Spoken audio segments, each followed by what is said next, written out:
Arkadaşlar merhaba. Bugün bagaj lambasının sivicinin tamirini göstereceğim size. Benimki de aldığımda çalışmıyordu. Şu an aktif şekilde çalışıyor. Şöyle göstereyim arkadaşlar. 3 adet civatamız var. Bu şekilde kilidimizi tutan. Bunların yatakları zaten baktığınızda görürsünüz arkadaşlar. Araç sedan. Sedan araçlarda bu şekilde arkadaşlar. 1, 2 ve altta olmak üzere 3 adet sivicimiz var, civatamız var arkadaşlar. Ve arka tarafa baktığımızda bir kablo göreceksiniz arkadaşlar, soketli. Bu soketli olan şuradan açma yeri var arkadaşlar. Soketli olana bastığımız zaman şu şekilde soketlere ayırıyoruz ki kilidi söktüğümüz zaman sivicimizin yatağından kırılıp da herhangi bir şey olmasın. Nitekim başıma geldi, kırıldı. Uğraşmak zorunda kaldım. Şimdi arkadaşlar bunları yaptıktan sonra mevzumuz bu. Çektiğimiz zaman bu yeşil olan zamazingo dönüyor arkadaşlar burada. Ve şimdi onu çıkartacağım. Şöyle çevirdikten sonra aşağı bastırarak, evet arkadaşlar, az zorlarsınız ama çıkıyor. Yani şunu çevirmeden basarsanız arkadaşlar yeşil olan zamazingoyu, yani tel bu şekildeyken basarsanız altındaki dili kırarsınız arkadaşlar. Kilidi söktüğümüz için rahatlıkla dönüyor zaten. Şu şekilde olduktan sonra sıkıntı yok arkadaşlar. Bastırıp çekin aşağıya. Herhangi bir kırma riski olmaz çünkü kaydırıyor. Onun haricinde arkadaşlar başka bir sıkıntımız olmuyor ve şu şekilde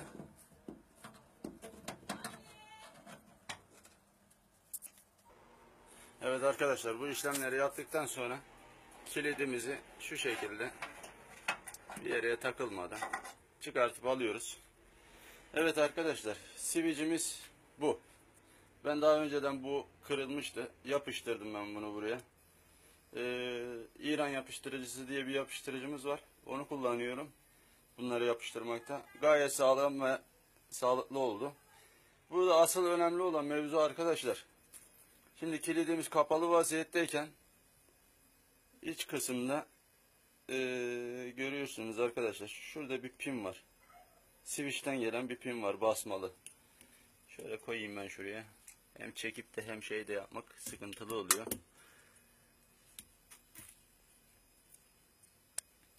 Şurada gördüğünüz gibi siyah bir pin var arkadaşlar. Ucu metal. Görüyorsunuz. Arkadaşlar kilitli olduğu vaziyette şöyle kilitleyeyim. Bir saniye. Kilitli vaziyette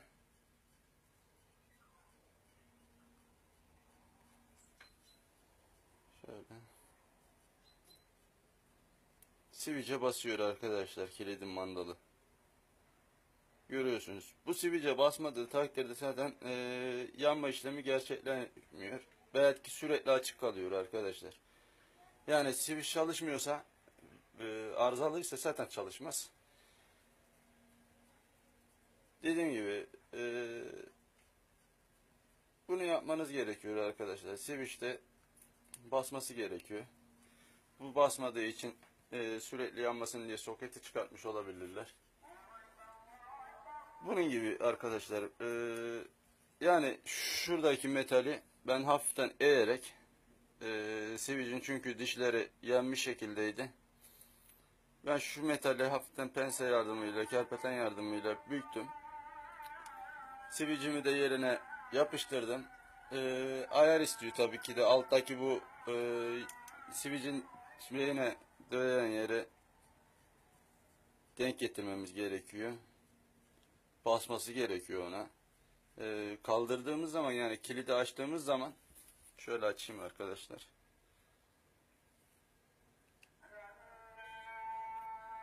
Bir saniye. Tek elle biraz zor oluyor.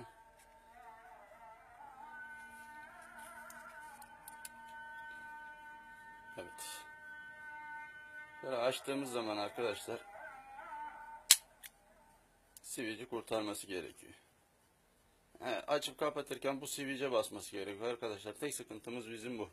Onun haricinde soketleri WD-40 yardımıyla temizleyebilirsiniz. Başka da herhangi bir şeyimiz yok arkadaşlar. Dediğim gibi işte buradan çıkartırken bir uğraşınız oluyor. Onun haricinde bir şey yok arkadaşlar. Şöyle göstereyim arkadaşlar, ben size yapıştırdım ben bunu. Kemik gibi oldu. Çünkü şurada tırnakları var switch'in olduğu bölümlerde. Şöyle göstereyim.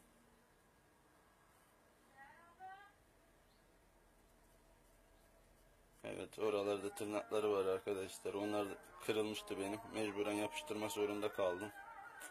Ya kilidin üzerinde arkadaşlar, şu şekilde kilidimizin üzerinde arka kısmında, hatta iç kısmında diyebilirim. Şu şekilde duruyor switch'imiz.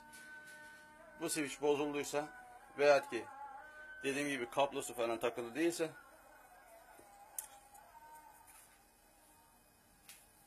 yanmayabiliyor arkadaşlar. Tesisatın kablolarına bakın. Bu kadar.